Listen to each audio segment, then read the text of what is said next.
네, 안녕하십니까. 유영선 목사입니다. 좋은 아침입니다. 아침 묵상 또 월요일 아침인데 한 주간도 아침 묵상 저와 함께 계속 묵상해 가시면서 말씀 가운데 온전히 승리하는 한 주간이 되시기를 주님의 이름으로 축복합니다.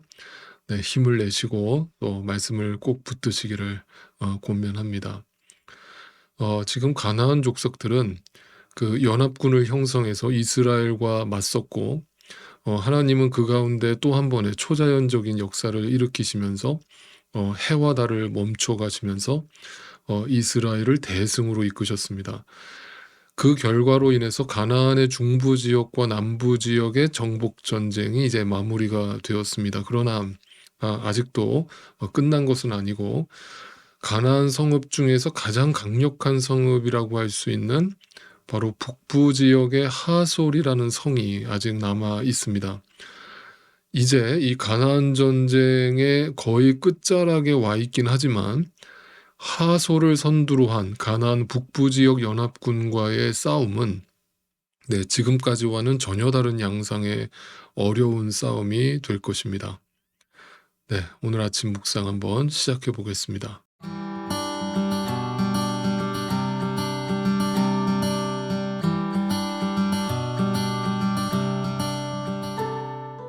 자, 다 같이 성경 가지고 오셨죠? 여호수아 11장을 펴시고 11장 10절 말씀을 같이 한번 읽어보겠습니다. 여호수아 11장 10절입니다. 그때 여호수아는 돌아서서 하솔을 점령하고 그 왕을 칼로 쳤다.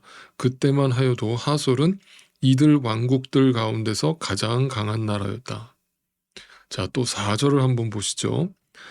이 왕들이 자기들의 군대를 모두 출동시켰는데 그 군인의 수효가 마치 바닷가의 모래와 같이 많고 말과 병거도 셀 수 없이 많았다.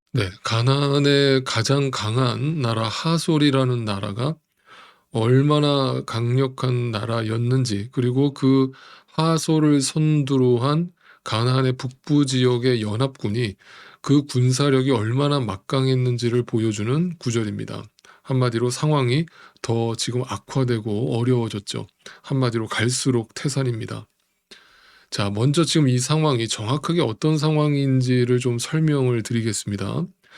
자, 이스라엘은 비록 그 가나안의 중부 지역과 남부 지역을 승리함으로써 이미 이 전쟁에서 기선을 잡았지만, 만약 이 북부와의 전쟁에서 이스라엘이 패하게 된다면 이스라엘은 힘들게 정복한 그 중부 지역과 남부 지역 모두를 다시 내줘야 되는 상황이 벌어지는 겁니다.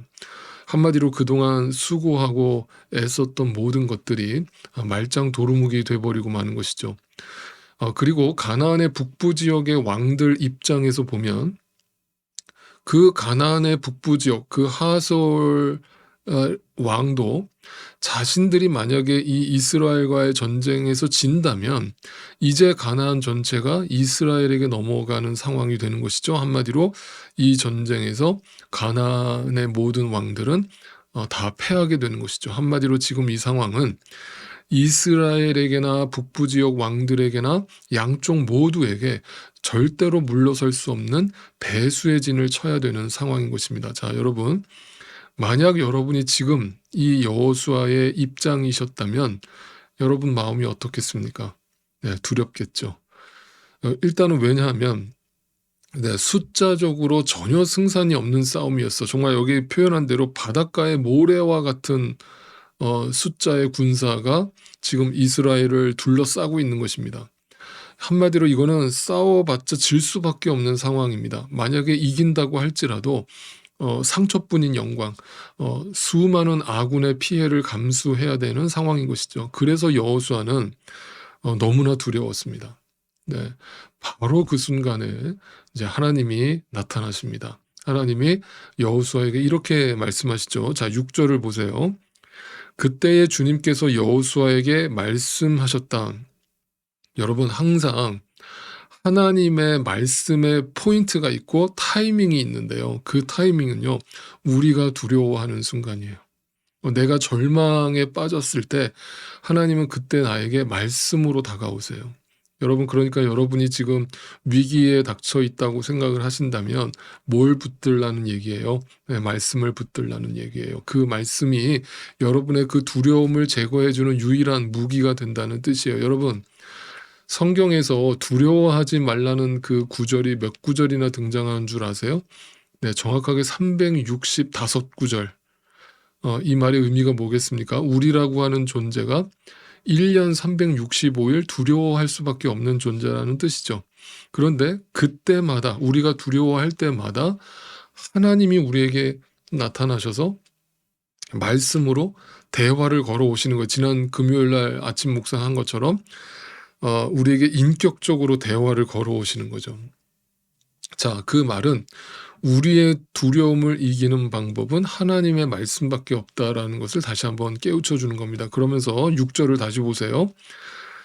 그때 주님께서 여호수아에게 말씀하셨다. 그들 앞에서 두려워하지 말아라. 내일 이맘때에, 정확한 그 때와 시간을 알려주시죠. 내가 그들을 이스라엘 앞에서 다 죽이겠다. 자, 그 다 죽이겠다에다가 밑줄을 쳐놓으세요.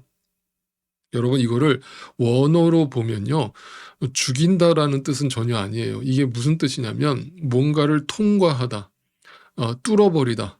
이걸 영어로 하면 네, breakthrough예요. 그러니까 돌파하다예요. 돌파하다. 여러분, 하나님의 말씀이 나에게 임하면 무슨 일이 벌어지는가? 절대로 불가능할 것 같은 상황을 돌파하게 하시는 겁니다. 그게 바로 말씀의 능력입니다. 이것은 마치 시편 27편에서 다윗의 고백처럼 군대가 나를 치려고 애워쌀지라도 나는 두려워하지 아니하리로다 라는 고백이 나오는 것이죠. 그것은 하나님이 나에게 말씀을 걸어오심으로, 나에게 오늘도 말씀하심으로써 주어지는 승리, 네, 감격, 기쁨인 것이죠. 여러분, 이것이 신앙생활의 맛입니다. 이 짜릿함을 여러분 삶 속에서 날마다 누리실 수 있기를 주님의 이름으로 축복합니다. 자, 다시 한번 6절을 계속 보겠습니다. 다 죽이겠다. 너는 그들의 말 뒷발에 힘줄을 끊고 그들의 병거를 불태워라.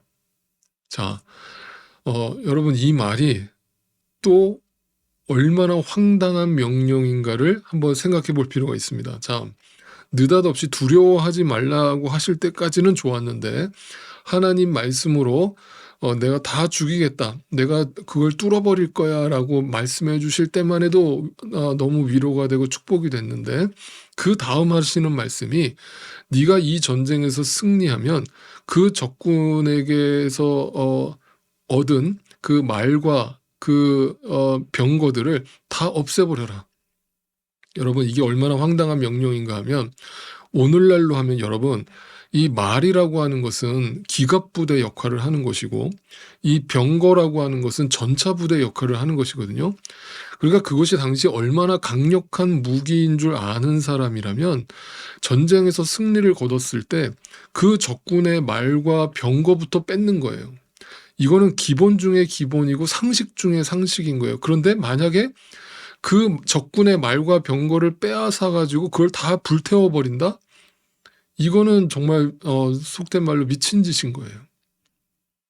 여러분, 그걸 빼앗아서 다음 전쟁 도구로 비축해 뒀다가 써야 되는 거예요. 네. 그 중요한 무기를 하나님이 그 말의 힘줄을 끊어버리고 그 말을 죽이라는 얘기나 다름없죠. 그다음에 병거를 다 불태워버리라고 명령하고 계시는 겁니다. 우리 하나님 정말 집요하시죠. 네, 철저하시죠. 대충 없으시죠. 적당히 없으시죠. 그러니까 여러분, 적당히 믿어도 된다라고 하나님은 말씀하신 적이 없어요. 99%의 믿음은 믿음이 아니에요. 가짜예요. 하나님은 100%의 믿음을 요구하시는 거예요. 자, 그러면 도대체 이 황당한 명령을 주시는 의미가 무엇인지, 도대체 이 의도가 무엇인지 한번 또 묵상을 해보자고요. 자, 여러분, 신명기 말씀으로 잠시 넘어가 보겠습니다. 신명기 20장 1절이에요. 신명기 20장 1절입니다. 자, 제가 읽어볼게요. 먼저 그 20장에 여러분 가지고 계신 성경이 세번역 성경이라면 제목이 붙어 있죠. 네, 제목이 뭐라고 붙어 있냐면 전쟁에 관한 법 이렇게 붙어 있어요.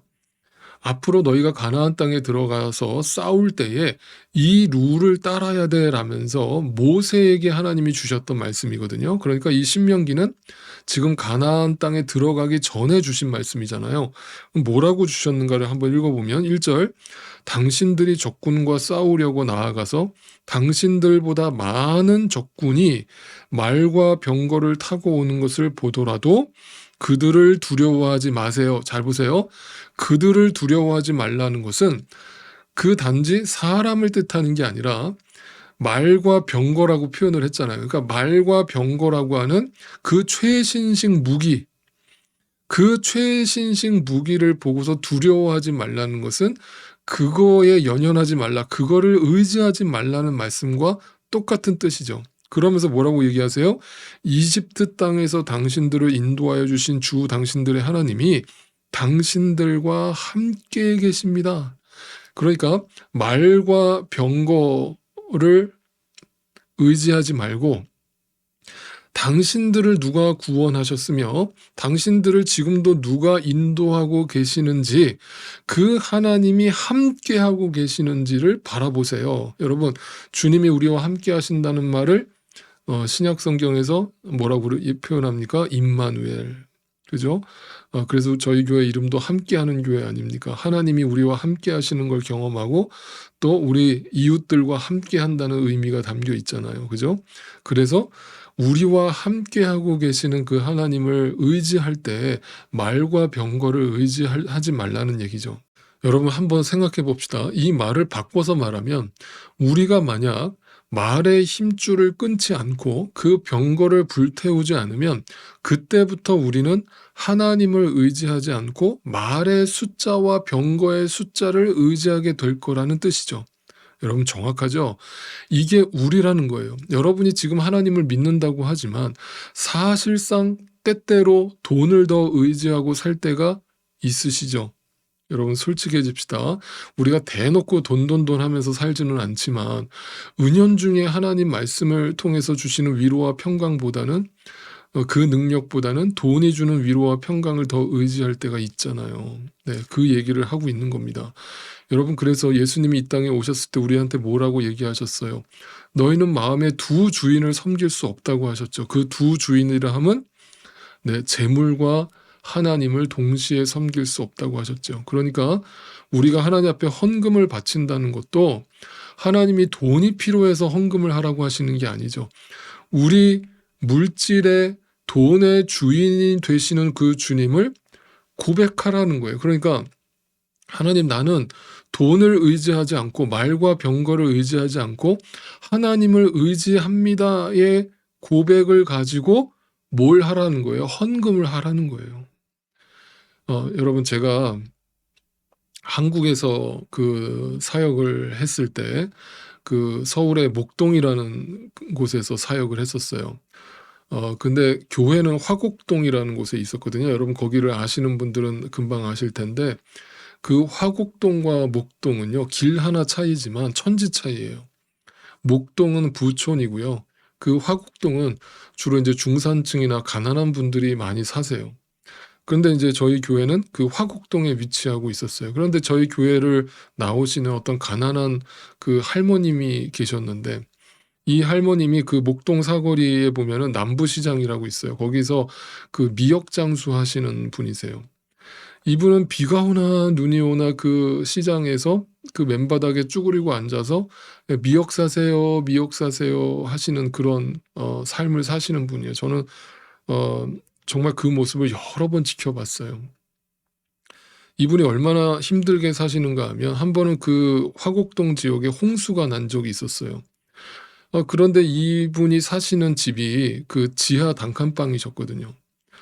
그래서 가 봤더니 그 집이 다 물에 잠겨 버린 거예요. 그래서 저희 교인들이 가 가지고 그거 다 이제 복구를 해 드리고 또 도와드렸던 그런 기억도 있어요. 한마디로 정말, 정말 어렵게 힘들게 사시는 분이세요.